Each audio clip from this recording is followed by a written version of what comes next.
Unaware she owned the very bank where he hid the money, Isabella smiled through tears as her husband, Ethan, the man she built her empire beside, secretly emptied their $100 million joint account and walked out to marry his mistress. To the world, he looked untouchable, a genius who outsmarted his wife and secured his future. But what Ethan never knew was that every dollar he hid, every account he opened, every secret transfer he made, flowed through a bank that belonged to her. Now, as his new wife flaunts stolen wealth and Isabella's silence grows colder by the day, one question burns through the shadows. When the woman you betrayed owns the bank holding your sins, how far will her revenge go? And what exactly will she do that leaves them crushed forever? The first sting of betrayal didn't come with bank statements or lawyers' letters. It came in the form of red wine cascading down a silver gown in front of 300 guests. Isabella stood frozen under the chandelier's fractured light, her breath catching as laughter rippled through the ballroom like a cruel wave. Olivia Grant, the woman who had once been her husband's secretary, tilted her glass with the arrogance of someone who thought herself untouchable. "Oh, I'm so sorry," Olivia drawled, her smile sharp as crystal. "I didn't see you there." "Mrs. Oh, wait, is it still Mrs. Hale?" The crowd tittered. Cameras flashed. The red stain bloomed across Isabella's silk like blood. Jonathan Hale, her husband, didn't move to help her. Instead, he adjusted his cufflinks, lips curving with practiced composure. The smug kind that only billionaires who believe in their own invincibility could wear. His voice cut through the noise, calm, dismissive. "You should watch where you stand, Emily." He used her first name softly, almost like a scolding. But beneath it was venom, a public diminishment, a signal to everyone in the room that she no longer mattered. The humiliation was complete. People watched, whispered. Some pitied her, most didn't. She had once stood beside Jonathan as his equal, an heiress to Carter Engineering, brilliant and steady, the woman who'd helped him rise from a struggling entrepreneur to the CEO of Hale Global. Now she was reduced to spectacle, a symbol of discarded grace. Isabella, Emily Carter, Hale to the world, lowered her gaze, gripping her champagne flute with trembling fingers. She felt her father's voice echo from years ago, the night before her wedding. "Never let them see you break, Emily. Dignity is power they can't steal." So she smiled, just faintly, then turned, leaving the ballroom without a word. The restroom was cold, silent except for the faint drip of water from a leaky tap. She faced the mirror, her reflection fractured by light and tears. Her once perfect curls clung to her cheeks, her gown destroyed. But it wasn't the fabric that hurt.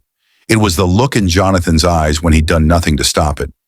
For a long time she stared at herself, seeing not the humiliated woman the world had mocked, but the faint outline of someone buried beneath pain. Her father's voice again, softer this time, like wind through old oak doors.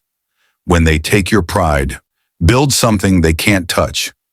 She inhaled sharply, wiped her tears, and for the first time that night, her hands stopped shaking. Outside the restroom, the sound of laughter returned. Jonathan's, Olivia's, the world's. The sound of power and betrayal intertwining. She stepped back into that sound with a face reborn in calmness, a mask that would later become her weapon. That night after the gala, the internet devoured her humiliation.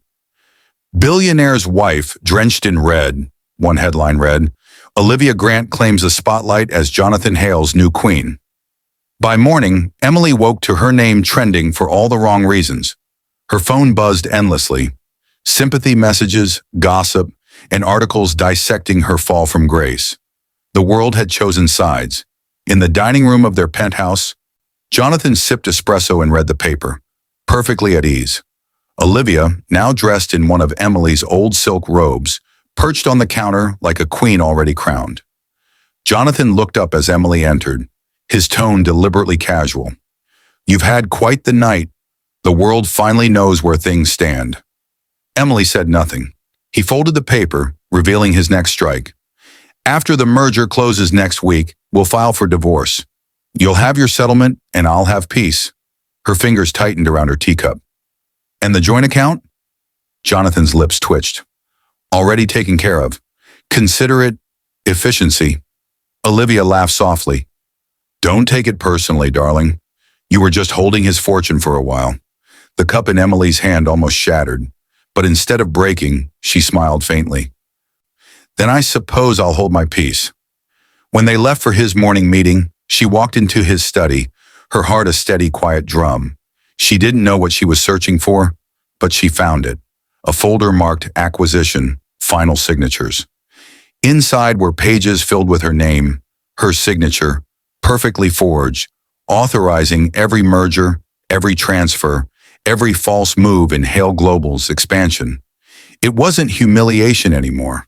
It was war. She sat at his desk, the skyline glinting behind her. The woman in the mirror from last night, the one who faced herself after the wine and the mockery, was gone. In her place sat a strategist. Her father's final words echoed again, the night before he died. They'll underestimate you, Emily. Let them. Power doesn't roar. It waits. And as the morning sun climbed over the city, Emily Carter Hale, humiliated wife, silent heiress, began to wait. But not for long. The city felt colder than usual when Emily stepped out of the Hale penthouse the next morning. A faint drizzle blurred the glass towers into streaks of silver and ash. Her driver, Marcus, opened the car door, eyes downcast, like everyone else these days. The world had seen the red wine, the laughter, the shame, but they hadn't seen what came after. She sat in silence as the car glided through downtown. Every billboard, every headline seemed to echo her fall. Betrayed wife, public meltdown, mistress turned queen. She almost smiled. Let them talk. The louder the noise, the quieter she could move beneath it. The car stopped in front of a tall marble building, Whitaker and Lowe Attorneys. The nameplate gleamed like armor. Her father had used this firm for decades to protect Carter Engineering's legacy, and she remembered sitting in its waiting room as a girl, her feet barely touching the floor, listening to men talk about contracts and ethics. Back then, it all seemed distant. Now, it was survival. Mr. Whitaker was older now, gray hair, deliberate voice, and eyes that missed nothing. When she entered his office, he rose immediately. Mrs. Hale, he greeted softly, though his tone carried respect. It's been a long time since you visited without your husband. She smiled faintly. That's because he's the reason I'm here. He gestured for her to sit, studying her face. What's happened? She opened the folder, spreading the forged documents across his desk. These bear my signature. They authorize multiple acquisitions under Hale Global. But I never signed them. Whitaker adjusted his glasses, scanning the pages carefully. His expression darkened. These are not just mergers, Emily. These are liability shields. He's moved entire subsidiaries offshore, Malta, Singapore, the Caymans, and every one of them is under your legal authority. Her heart thudded. Meaning? Meaning, Whitaker said, voice measured, if this unravels, and it will, the law will treat you as the architect of every fraudulent deal. You'll take the fall, not him. The words hit her like ice. For a moment she could hear Jonathan's laugh from the penthouse, the way he'd looked at her over breakfast, calm, confident, knowing she wouldn't dare fight him. Whitaker watched her quietly. He's clever. Ruthless, but clever. I assume he doesn't know you found these? She shook her head. Good. Then listen to me carefully. He leaned forward. If you want to survive this, we have to build proof. Emails, timestamps, witness accounts, internal communications. You'll need leverage. And I believe you already have one advantage. She raised an eyebrow. Which is? Whitaker smiled faintly. Your maiden holdings. Carter Trust still owns 22% of Hale Global's original capital structure. He's diluted everything else, but that's something he couldn't touch without your written consent. The realization struck her slowly, like light cutting through fog. Carter Trust, her father's old account, quiet, dormant, forgotten amid Jonathan's empire. She had never closed it. Whitaker continued, if you reclaim that trust and prove these signatures were forged, you can not only dismantle his legal standing, but regain control of the entire corporation. Every document he used against you becomes evidence. Every theft, every lie, recorded. Emily sat still for a long time, staring at the papers. Her humiliation from the gala replayed in her mind, but now it looked different. It wasn't just public mockery, it was motive, the moment that stripped away fear. "I'll need everything you can find on those offshore accounts," she said finally, her voice low, precise. "And I want to know who handled the transfers. Every lawyer, every accountant." Whitaker nodded, already taking notes. "You're certain about this, Emily? If we move forward, there's no turning back." Her lips curved into something between sorrow and steel. "He ended our marriage in public. I'll end his empire in silence." When she left the office, the rain had stopped. The air felt different, like the city itself had paused to listen. She sat in the back seat of the car, pulling out her phone.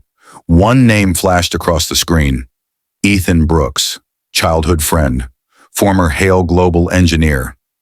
Fired 2 years ago under corporate restructuring. But she remembered the truth. Ethan had questioned Jonathan's ethics, and that had made him a threat. She texted, "Ethan, it's Emily. I need your help. It's about Hale Global." Within minutes, he replied, "I've been waiting for this." Her reflection in the car window didn't look broken anymore. It looked focused, cold, ready. As the city lights flickered past, she began to piece it together. The gala, the humiliation, the forged signatures, the stolen millions. All of it wasn't just betrayal, it was orchestration, and she was done playing her assigned role. Jonathan believed he'd written the ending, but she was rewriting the script. That night, as she sat alone by the window of the penthouse, the skyline glimmered with cruel beauty. Somewhere in the distance, Jonathan and Olivia were probably celebrating, believing they'd already won. But the woman they left in ashes was learning how to use the fire. The world still believed Emily Carter Hale had vanished into humiliation. Tabloids had moved on to newer scandals. Gossip pages now called Olivia Mrs. Hale, and society's elite whispered about Emily like she was a ghost. But ghosts see everything. Every morning she played her part, quiet, gracious, unthreatening.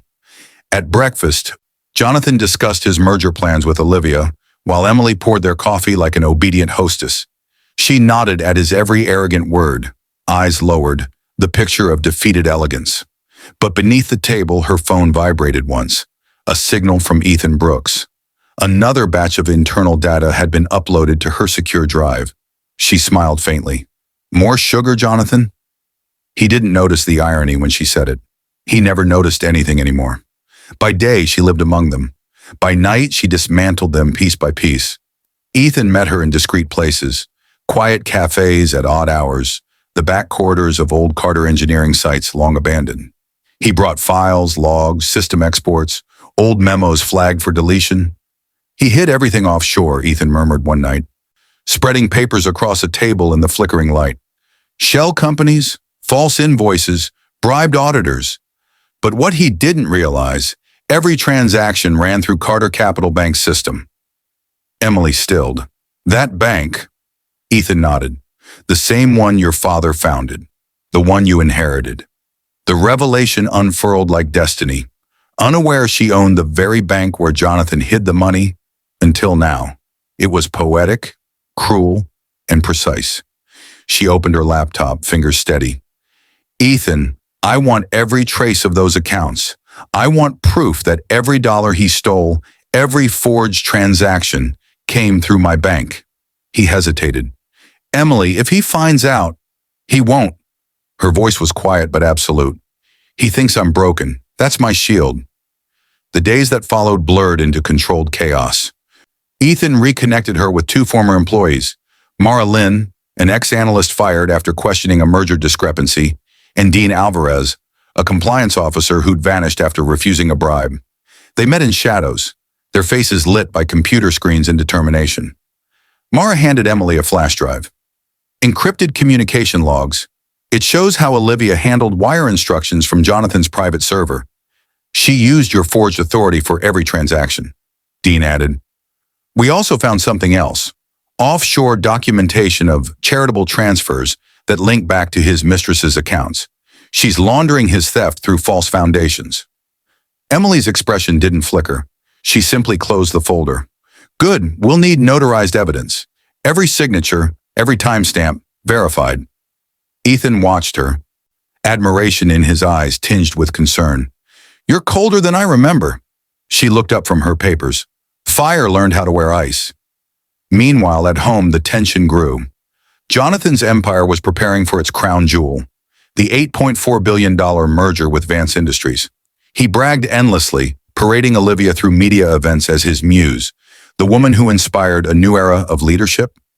Every time a reporter mentioned Emily, he smirked. Some people just can't adapt to greatness.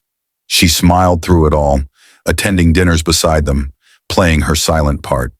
Cameras captured her as the ex-wife who couldn't move on, the tragic relic of Jonathan's rise. She let them believe it, but the mask began to crack from his side, not hers. Late one night, Olivia confronted her in the hallway, tipsy on champagne. You still living here because you can't afford to leave? She slurred, waving a diamond-clad hand. Jonathan said he's keeping you until the papers are final.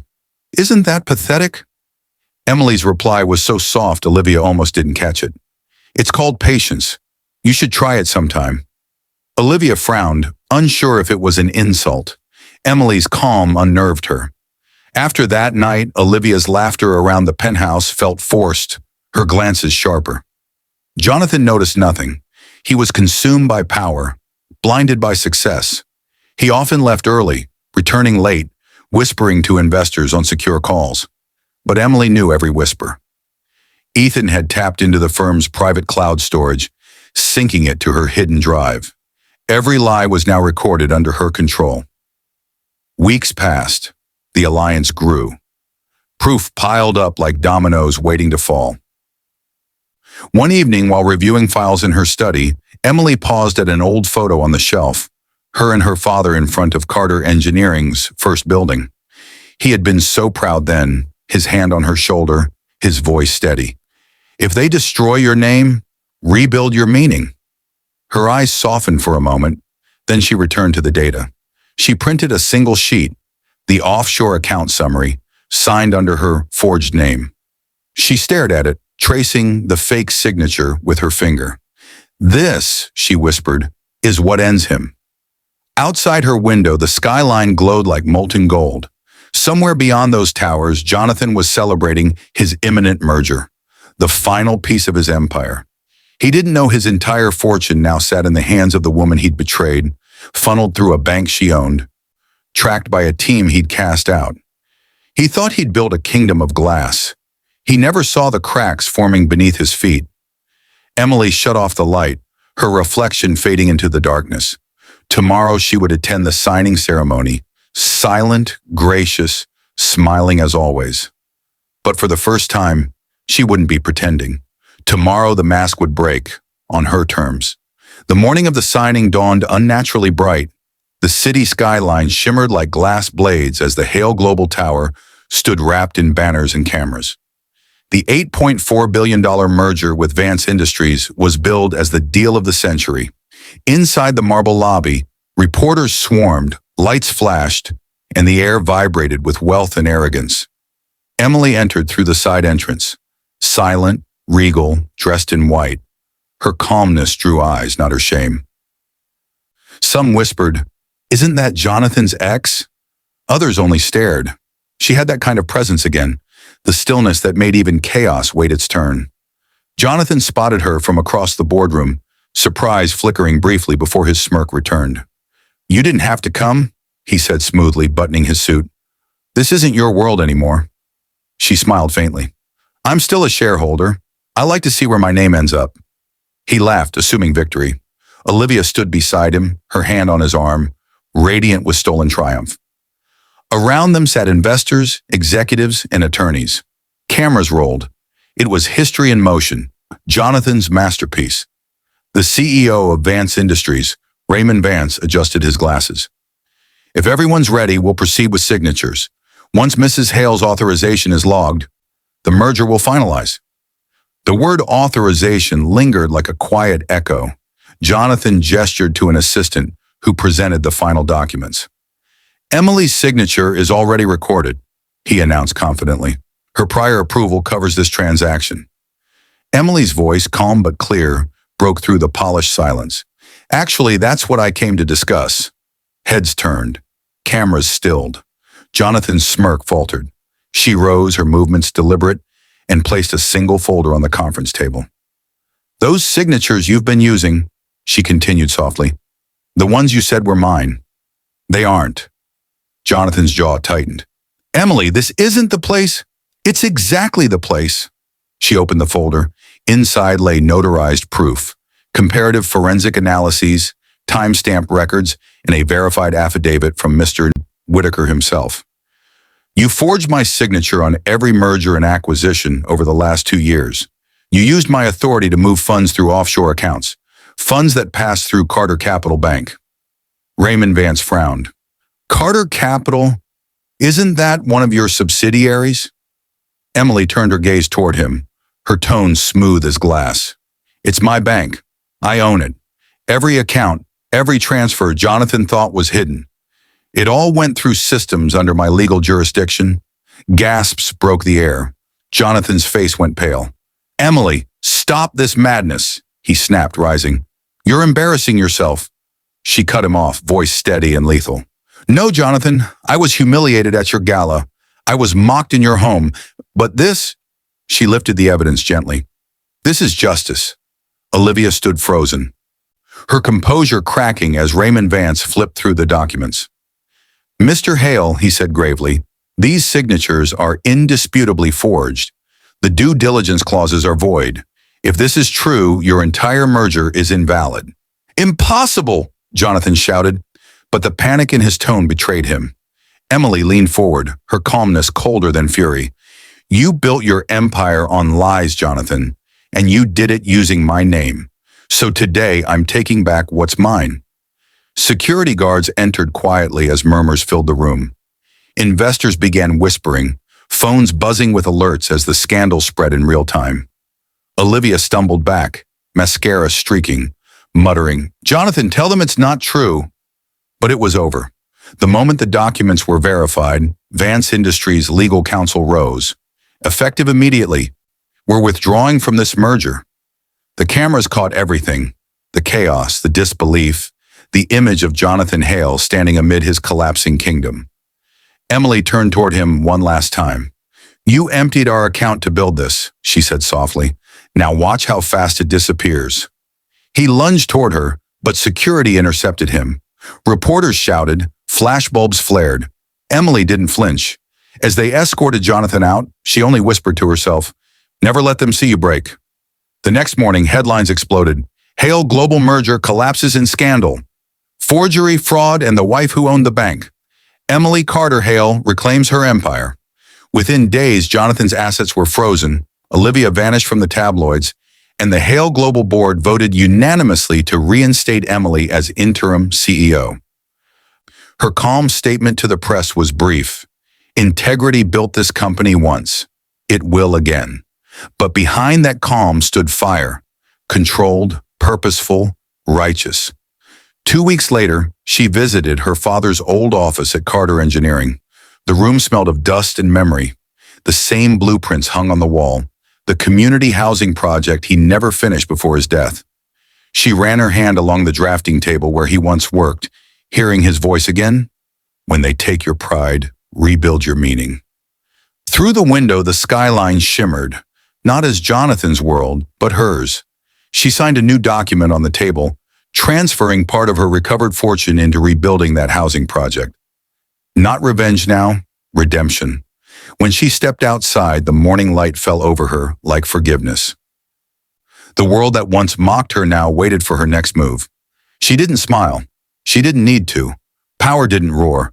It waited. And today it belonged entirely to her.